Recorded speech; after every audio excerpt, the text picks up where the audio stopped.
This is a John Deere 657A. I'll walk you through a oil change real quick. So the first thing you're going to do on the back of your mower, you're going to lift this panel off. So do that. Okay. So take that panel off and set it aside. And this has the 22 horse Kawasaki engine. Next thing we're going to do is take this bottom plate off. It has two bolts rather.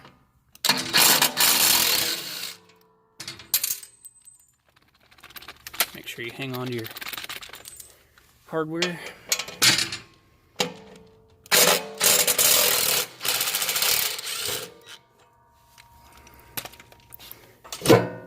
Okay. Get all that out, set it aside, and then you'll take this plate and lift it up out of there.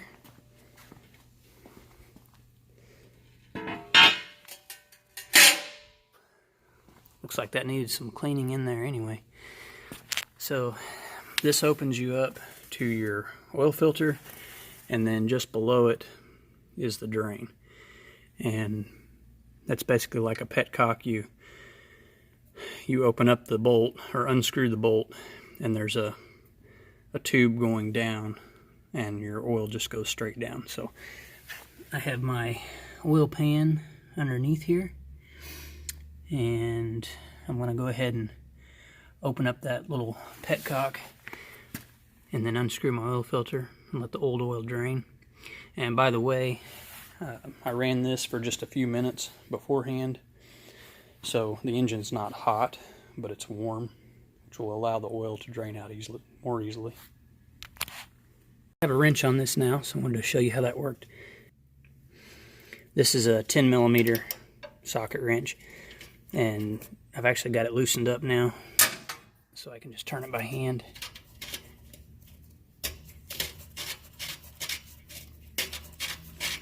Like I said, you just unscrew that until it opens up the drain, which is right there. As you can see, the oil's draining.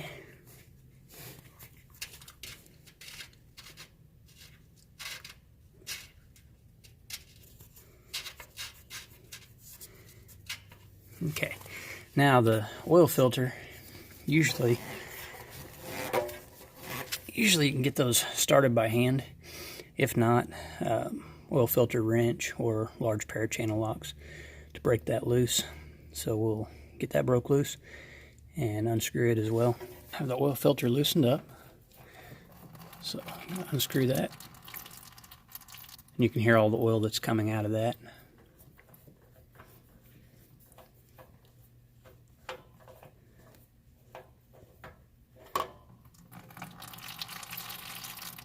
Okay.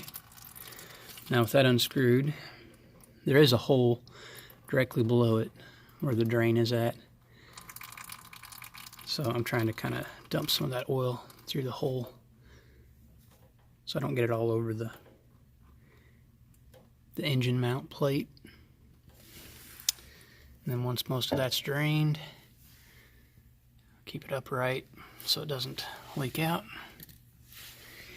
And then you can't see that very well, but you want to make sure that area is clean and ready for the new filter to go back on. And then I just screw those on hand tight.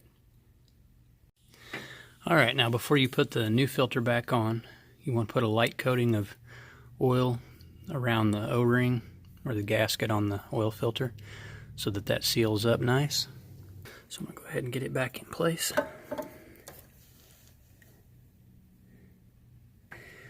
Lined up on the stem, and then just, gently start it. Make sure that it's not cross-threaded or anything. Okay, then when it's all the way on,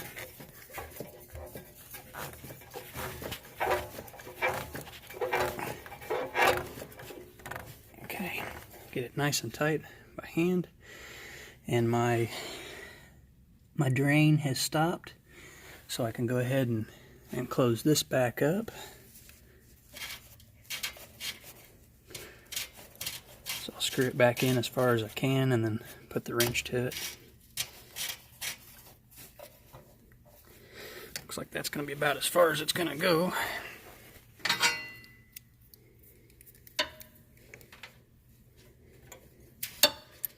You're not going to torque this down. You're just basically snugging it up,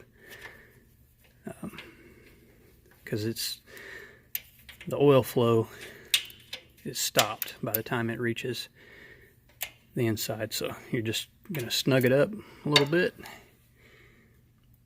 and then we are ready to remove the dipstick, put a filter in, and put the oil back in. And this is going to probably take about a quart and a quarter, something like that. And I also had my dipstick loosened up just to allow air to flow through, and it helps to drain a little bit faster.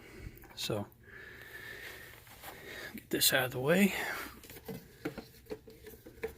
Oh yeah, that's gonna work nice. So I can fill it up just like that. So anyways, that's it.